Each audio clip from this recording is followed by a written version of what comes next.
Ladies and gentlemen, gather round for a comedy fiesta that's about to knock your socks off and leave you laughing so hard, your neighbor will think you've gone bananas. Welcome to the laugh-a-palooza, where we're dishing out more jokes than a clown at a birthday party. Buckle up, because we're taking your funny bone on a roller coaster ride through the absurdities of life. You know, I recently had a revelation: adulthood is like trying to fold a fitted sheet.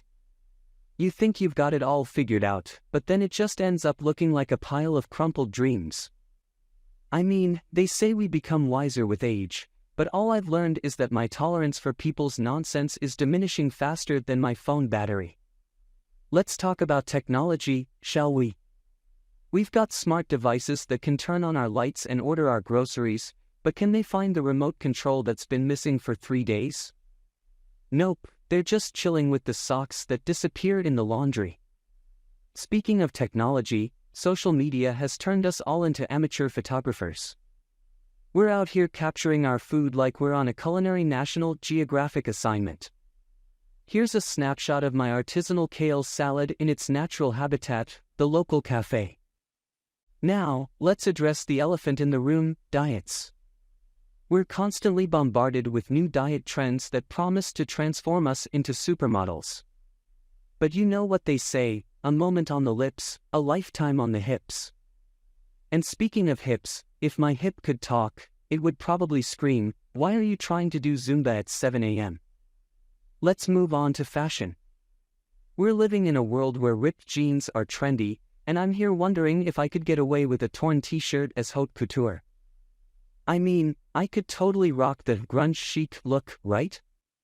And don't even get me started on dating.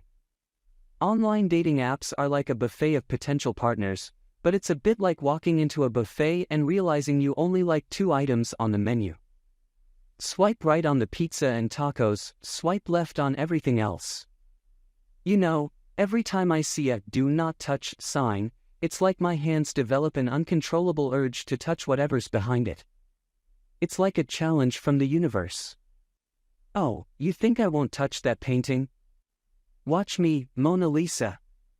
Let's discuss public transportation. Buses are like mobile therapy sessions, where strangers talk on the phone about their most intimate problems. So, I told my therapist that I can't decide between avocado toast and oatmeal for breakfast. Meanwhile, the rest of us are just trying to survive the jerky stops and starts without spilling our coffee. And speaking of coffee, it's become the lifeblood of our existence. I mean, people are walking around like zombies until they've had their morning dose of caffeine.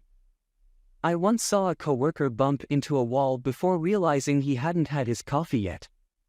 It's like his brain was still in sleep mode. Now, before we wrap up, remember, folks, life is like a sitcom, and we're all just playing our parts with varying degrees of comedic timing. If you've laughed more than you have at your own shower thoughts, hit that like button. And if you want more comedy content that'll turn your Monday blues into Monday mirth, don't forget to subscribe and share this video with your friends, the ones who appreciate a good laugh. Thanks for joining me on this laughter-packed adventure. Until next time, keep smiling, because it confuses people and makes them wonder what you're up to. Stay quirky, my friends.